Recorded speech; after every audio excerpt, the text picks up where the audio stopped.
Assalamualaikum warahmatullahi wabarakatuh. Salam sejahtera, salam sehat untuk kita semua. Apa kabar teman-teman? Baik-baik saja, itu harapan saya bersama dengan keluarga teman-teman, dimanapun teman-teman berada.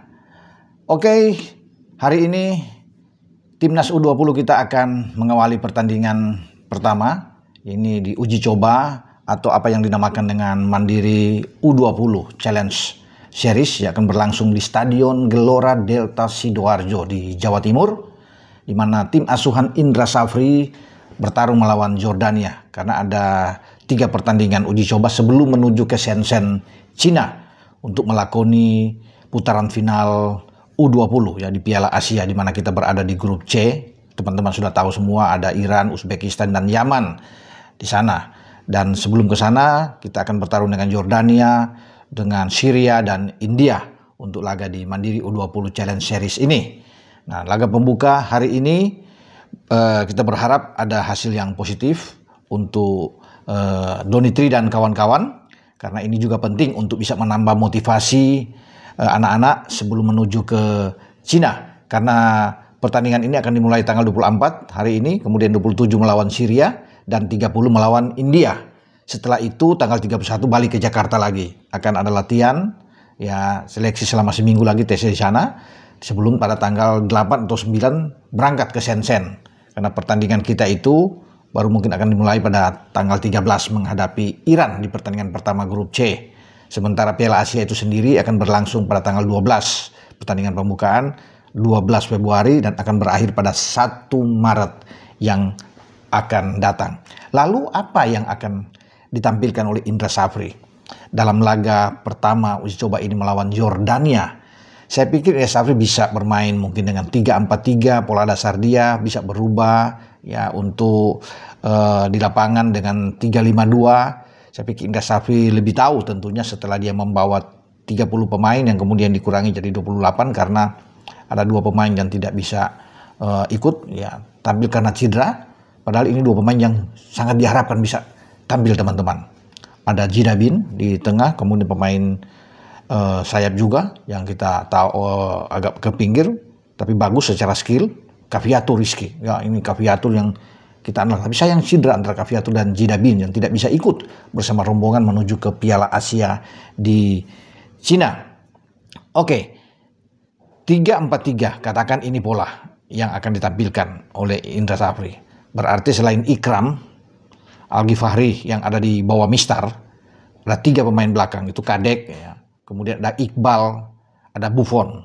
Ini 3 yang akan ditampilkan di bawah. Donitri sebagai kapten ke-11 bisa di kiri, di kanan mungkin ada Mufli Hidayat. Kalau tidak ada Mufli Hidayat, bisa aja Welber Yardim yang bermain di sana. Kemudian 2 di tengah itu bisa dimainkan oleh Tony Firmansyah dan Dennis Figo. Ini menjadi 4-3-4-3 yang atau Mufli Hidayat akan lebih didorong lebih ke depan karena mungkin Raven atau Jens Raven yang masih dalam pemulihan belum bisa dimainkan, akan diistirahatkan. Di depan Muhammad Ragil yang akan bermain dengan Arkan Kaka. Saya pikir itu 2 yang akan tampil ya. Kalau dengan Mufli bermain agak lebih ke kanan, lebih ke sayap, ya bisa aja. Sementara di tengah yang saya bilang tadi kan ada Doni, ada Welber, ada Tony Firmansyah dan juga Dennis Figo. Jadi 3-4-3. Kalau modifikasinya berubah menjadi 3-5-2, saya pikir sama juga komposisinya. Iqbal, Kadek, Buffon ya di 3 back belakang, penjaga gawang tetap masih sama Ikram, penjaga gawang utama. Sementara Mufli akan ditarik bermain di back sayap kanan, Donitri di kiri, sementara 3 di tengah itu ada Welber, kemudian ada Tony Firmansyah dan Dennis Figo. Nah 2 di depan itu ya Ragil dan Arkan Kaka. Saya pikir itu komposisi yang mungkin pas untuk ditampilkan melawan Jordania, dan tergantung dari Indra Safri. Ya, dia mau pilih yang mana pola ini ya, dan saya pikir pola ini yang harus dia tetapkan untuk tidak berubah-ubah ya ketika menghadapi Syria, menghadapi India, sampai ketika kita berangkat ke Shenzhen untuk menghadapi 3 pertandingan yang saya pikir perlu konsentrasi, fokus di sana karena tidak gampang membuka pertandingan melawan Iran pada tanggal 13 itu, kemudian lanjut dengan juara bertahan Uzbekistan yang ada di grup kita sampai pada pertandingan terakhir melawan Yaman. Semua 3 pertandingan yang berat, tetapi kita harus optimis ya untuk bisa melewati dengan hasil yang positif. Makanya ini gunanya ada 3 pertandingan uji coba di Mandiri U20 Challenge Series ini bisa dimanfaatkan dengan baik untuk mengukur kemampuan bagi Donitri dan kawan-kawan sebelum sampai pada pertandingan yang sebenarnya di Shenzhen. Ya, itu yang saya bilang bahwa kita harus bisa melewati juga laga melawan Yordania untuk bisa menang, termasuk lawan Syria, dan kita melawan India. Kalau kita bisa memenangkan semua pertandingan, nah ini bagus. Anak-anak melangkah menuju ke Shenzhen Cina itu dengan modal percaya diri yang luar biasa untuk menghadapi Iran di laga pembuka. Karena laga pembuka ini penting di grup C melawan Iran.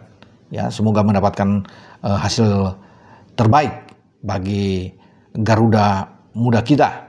Nah, ada 28 pemain saya pikir sudah diputuskan oleh Indra Safri karena total sesuai regulasi 23 pemain nantinya akan dikerucutkan. Berarti kalau ada 28, saat ada 5 lagi yang akan dicoret ya untuk tidak dibawa, dan 23 yang akan masuk. Tapi bisa saja Indra Safri bisa membawa 25 pemain. Biasanya akan begitu, tapi 23 yang didaftarkan sesuai dengan regulasi. Kalau lihat dari sini yang ada sekarang ya, penjaga gawang selain Ikram Al-Ghifari dari Semen Padang, itu ada Iwayan Artawiguna dari Bali United, ada Fitra Maulana Ridwan dari Persib Bandung, kemudian Al-Haresi Buffon dari Borneo, ada Kadek Arel, ya ada Bali United, Mesal Hamzah PSBS Biak, Rizar Nurfiat Borneo, Sultan Saki PSM Makassar, Welber Yardim Sao Paulo, ada Fafa Seva PSPS, ada Mufli Hidayat PSM Makassar, Iqbal Dwiyange Barito Putra, ada Ahmad Sidan Sleman, Donitri Pamungkas Persija Jakarta. Itu nama-nama teman-teman untuk pemain belakang. Sementara di gelandang itu ada Evandra Florasta dari Bayangkara.